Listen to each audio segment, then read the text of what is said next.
ఈరోజు ఈ press conference ఎందుకు పెట్టామంటే, మీరు మెడికల్ ఫీల్డ్ అనేది చాలా కాంప్లికేటెడ్, డీప్ ఫీల్డ్. సో ఒక్కొక్క స్పెషాలిటీ బాగా డెవలప్ అయిపోయి చాలా డీప్కి వెళ్ళిపోయాయి. So but now and then కొత్త కొత్త టెక్నాలజీలు వస్తూ ఉంటాయి. మెడికల్ ఫీల్డ్లో కొంచెం ట్రాన్స్ఫర్మేషన్ ఉంటుంది. సడన్గా కొన్ని సర్జరీలో సడన్గా మీకు బాగా మార్పు రావడము. సో ఆర్థోపెడిక్లో తీసుకుంటే కొన్నిసార్లు ఆర్థ్రోస్కోపీ అని, ఈ రోబోటిక్స్ అని, నావిగేషన్ అని, ఇలాంటి రకరకాల టెక్నాలజీలు వస్తూ ఉంటాయి. వాటి వలన చాలా మార్పు వస్తుంది. ఈ నీ రీప్లేస్మెంట్ అనేది వెరీ వెరీ కామన్ సర్జరీ. దాదాపుగా మన ఇండియాలోనే ప్రతి సంవత్సరము 3 లక్షలు జరుగుతాయి. 3 లక్షలు జరుగుతాయి. అండ్ యూజువల్గా ఇనిషియల్గా 99% సక్సెస్ రేట్ ఉంటుంది. ఒక 20 ఏళ్ళ తర్వాత కూడా ఇంకా 90% మందికి పైన బాగానే ఉంటారు. కొన్ని ఫెయిల్ అవుతూ వస్తుంటాయి. రాను కొన్ని ఫెయిల్ అవుతూ వస్తుంటాయి. అయితే వీటిని కూడా ఇంప్రూవ్ చేసేదానికి, ఫెయిల్ కాకుండా ఇంప్రూవ్ చేయాలంటే ఎలాగా, ఫర్దర్ ఇంప్రూవ్ చేయడం ఎలాగా అంటే, నీ రీప్లేస్మెంట్లో వచ్చిన ఇంప్రూవ్మెంట్ మెయిన్గా అలైన్మెంట్ పర్ఫెక్ట్గా వచ్చేట్టుగా చూడడం. ఏదైతే అలైన్మెంటు, ఇప్పుడు మనము ఏదైనా కావచ్చు, కారు టైర్లు కావచ్చు, ఏదైనా కదా, అలైన్మెంట్ పర్ఫెక్ట్గా ఉంటే అరగడం కొంచెం తగ్గుతుంది. సో 20 ఏళ్ళ వాళ్ళు 30 ఏళ్ళు ఉండొచ్చు, 40 ఏళ్ళు ఉండొచ్చు. అంటే పేషెంట్ మళ్ళీ బతికినంత కాలము పూర్తిగా అవి మళ్ళీ ప్రాబ్లం రాకుండా ఉండొచ్చు అనేది ఆశ. ఆ ఉద్దేశంతో నీ రీప్లేస్మెంట్లో కొత్త టెక్నాలజీని కంప్యూటర్ అసిస్టెడ్ ఆర్థోపెడిక్ సర్జరీ అంటాం. అంటే అలైన్మెంట్ను ట్రాకింగ్ సిస్టమ్ యూజ్ చేసి అబ్సల్యూట్లీ పర్ఫెక్ట్ అలైన్మెంట్ వచ్చేట్టుగా చూడడం. దాంట్లో ఒక 2000 సంవత్సరంలో నావిగేషన్ అనేది వచ్చింది, కంప్యూటర్ నావిగేషన్ అని వచ్చింది. నావిగేషన్ అలైన్మెంట్ బాగానే వస్తుంది దాంతో, బట్ చాలా వేరే ప్రాబ్లమ్స్ ఉండేవి. మల్టిపుల్ దాని అడాప్టబిలిటీ ప్రాబ్లం ఉండేది, యూజబిలిటీ ప్రాబ్లం చాలా డిఫికల్ట్ అయ్యేది, కష్టం అయ్యేది, మధ్యలో పని చేయవు, చాలా డ్యామేజ్ జరిగేది. ప్లస్ ఒక 15 సంవత్సరాలు తిరిగేటప్పటికి దీనివల్ల పెద్ద ఉపయోగం లేదు అనేది మానేశారు. ఆ తర్వాత 2010లో రోబోటిక్స్ ఇంట్రడ్యూస్ అయ్యాయి. ఇండియాకి వచ్చే వాళ్ళకి 2016 అప్పటి నుంచి రోబోటిక్స్ వచ్చాయి. ఇనీషియల్గా బాగా ప్రామిస్, రోబోట్స్కి వచ్చినప్పుడు బాగా ఎక్సైట్మెంట్ ఉండేది. ఓకే, రోబోట్ వచ్చింది, దీనివల్ల పర్ఫెక్ట్ అలైన్మెంట్ జరుగుతుందని. అలైన్మెంట్ బాగానే వస్తుంది, robot was nothing but navigation. ముందు నావిగేషన్ ఏది ఉందో దానికే ఒక ఎగ్జిక్యూషన్ టూల్ అని ఇంకొక టూల్ కనెక్ట్ చేసి దాన్ని రోబోట్ అని నామకరణం చేసినారు. సో రోబోట్ వలన రాను ఏమైందంటే, వాడే కొద్దీ ఏం జరుగుతూ వచ్చిందంటే దానివల్ల ప్రాబ్లమ్స్ తెలుసు. రోబోట్ వాడాలంటే మనము కాలుకు, నేను ఫోటోలో చూపిస్తాను, కాలుకు రోబోట్లో రకరకాల ప్రాబ్లమ్స్ ఉంటాయి. ఎందుకంటే మనము రోబోట్ పని చేయాలంటే ఆ technology very complicated technology. Sensors మనము మోకాలకు అన్నీ ఫిక్స్ చేయాలి. దాదాపు 6 to 8 pins, thick pins fix చేయాలి. ఇన్సిషన్స్ కొంచెం ఎక్కువ అవుతాయి, దానివల్ల డ్యామేజ్ కూడా జరిగి కాంప్లికేషన్స్ కూడా ఎక్కువ అవుతాయి. సో ఆల్దో అలైన్మెంటు ఒక 2-3% ఇంప్రూవ్ అయినా కూడా డ్యామేజ్ జరిగేది ఒక 10% డ్యామేజ్ జరిగేది. సో అందువల్ల రోబోట్ చాలామంది ఎగ్జైట్మెంట్తో తీసుకున్నా వాడలేకపోయారు, కొంతమంది వాడరు. దానివల్ల డ్యామేజ్ చెప్పలేక, ఒకవైపు అడ్వాంటేజ్ ఉందని చెప్తూ జరిగిన డ్యామేజ్ చెప్పలేక సతమతమవుతూ ఉన్నాం. సో చాలా చోట్ల మీరు ఇప్పుడు ఆస్ట్రేలియన్ గవర్నమెంట్ యాక్చువల్గా కంట్రీలో డైరెక్టివ్ ఇష్యూ చేసింది. ఏమని ఇష్యూ చేసింది? మీరు రోబోట్ వాడడం వలన మీరు మంచి జరుగుతుందని చెప్తున్నారు, అది యాక్చువల్గా ట్రూ కాదు, కాంప్లికేషన్ జరుగుతున్నాయి. కాబట్టి మీరు డాక్టర్లు రోబోటు వల్ల మంచి జరుగుతుందని పేషెంట్లను మిస్లీడ్ చేయొద్దండి, చేస్తే యాక్షన్ తీసుకుంటాము. కాబట్టి ఇది అని orthopaedic association, Australian government issue చేసింది. Plus world wide leading clinics అన్నీ ఇప్పుడు స్టడీస్ ఉంటాయి. మాకు ర్యాండమైజ్ కంట్రోల్ ట్రయల్ అంటే బ్లైండ్గా ఒక 100 మందికి రోబోట్ లేకుండా చేసి, 100 మందికి రోబోట్తో చేసి, పేషెంట్కు తెలియదు, అబ్జర్వర్కు తెలియదు రోబోట్ వాడారలేదు. అలాంటి స్టడీస్ చేసినప్పుడు రోబోట్ వలన ఎటువంటి ఉపయోగము లేదు, కాంప్లికేషన్లు ఇంకా పెరిగాయి అనే స్టడీస్ వచ్చాయి. అప్పటి నుంచి రాను వాడకం తగ్గింది. ఇప్పుడు యార్క్షైర్ నీ క్లినిక్ అంటారు, యూకేలో ఫేమస్ నీ క్లినిక్.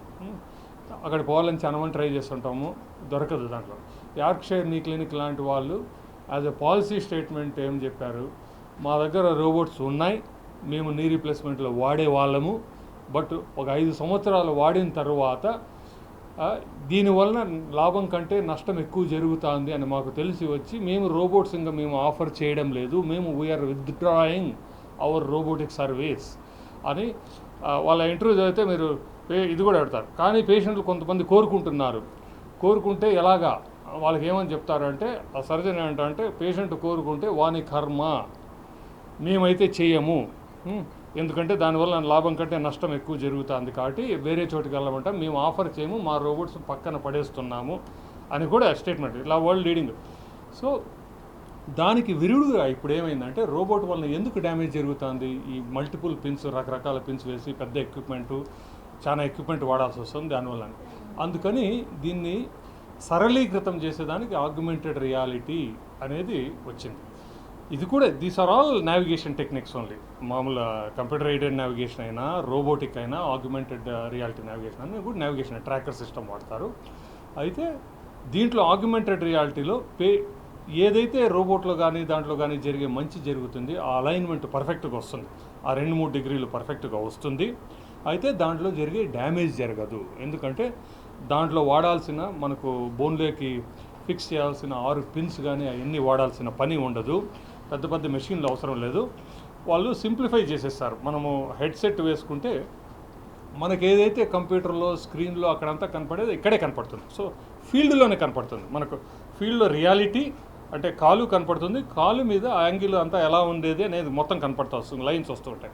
సో అక్కడనే సింపుల్గా డయల్ చేయడం వలన ఈజీగా అయిపోతుంది. సో వేరే పిన్స్ అయ్యాలని వేయాల్సిన పర్లేదు. సో మామూలుగా నావిగేషన్ టెక్నాలజీ వలన వచ్చే లాభం జరుగుతుంది, బట్ దానివలన వచ్చే నష్టము జరగదు. సో కాబట్టి ఇది ఒక విధంగా చెప్పాలంటే టోటల్ నీ రీప్లేస్మెంట్లో ఒక 20 సంవత్సరాల తర్వాత, దాదాపు 20 సంవత్సరాల తర్వాత వచ్చిన ఒక విధమైన టెక్నాలజికల్ మార్పు, ఇంప్రూవ్మెంట్. మధ్య మధ్యలో ప్రయత్నాలు జరిగినా కూడా అవి మనం అనుకున్న ఎక్స్పెక్టేషన్స్ చేరలేకపోయాయి.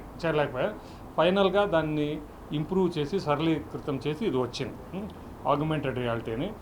ఇది దాదాపు 2020లో వచ్చింది. ఫస్ట్ ఫ్రాన్స్లో వచ్చింది, తర్వాత యూరోప్ స్ప్రెడ్ అయింది. యూఎస్లో ఫస్ట్ టైం 2022లో చేశారు. మనకు దాదాపు last year towards second half of last year ఇండియాకి వచ్చింది. ఆంధ్ర అండ్ తెలంగాణలో ఫస్ట్ టైము ఇక్కడ ఫిబ్రవరిలో చేశాము. ఫిబ్రవరి నుంచి ఇప్పటికి దాదాపు 70 సర్జరీస్ జరిగాయి రోబోటిక్ టెక్నాలజీ.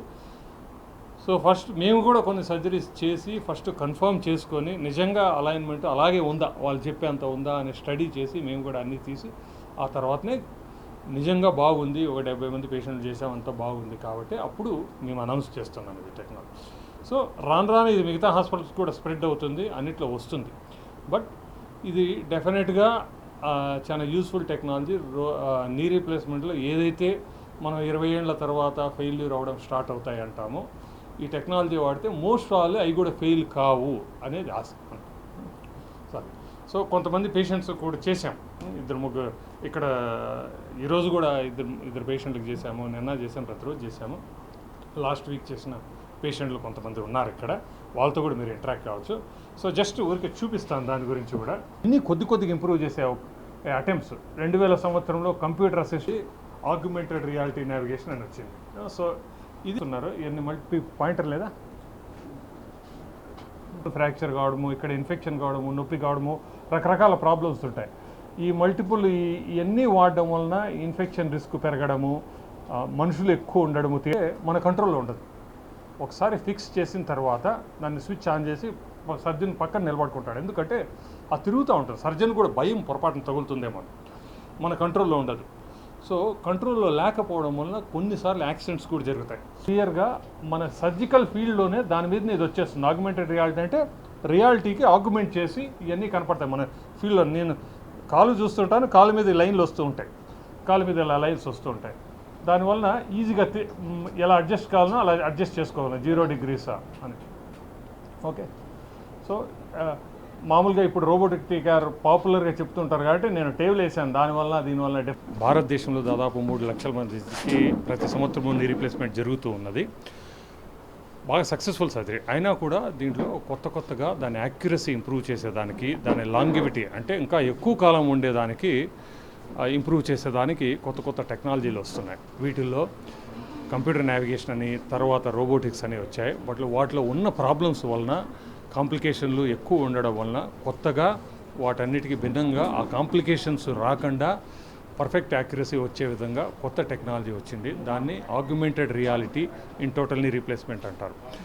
దీనివలన పర్ఫెక్ట్ అలైన్మెంట్ రావడమే కాదు, మిగతా నావిగేషన్ వలన కానీ, రోబోటిక్ వలన కానీ ఎక్స్ట్రా పిన్స్ పెట్టాల్సిన అవసరము, ఎక్స్ట్రా ఇన్సిషను, ఎక్స్ట్రా కాంప్లికేషన్స్ వచ్చే అవసరము లేకుండానే యాక్యురసీ బాగా పెంచుకుంటూ, కాంప్లికేషన్స్ ఎక్కువ లేకుండా ఇంకా సక్సెస్ను, నీ రీప్లేస్మెంట్ సక్సెస్ను పెంచే కొత్త టెక్నాలజీ ఇది.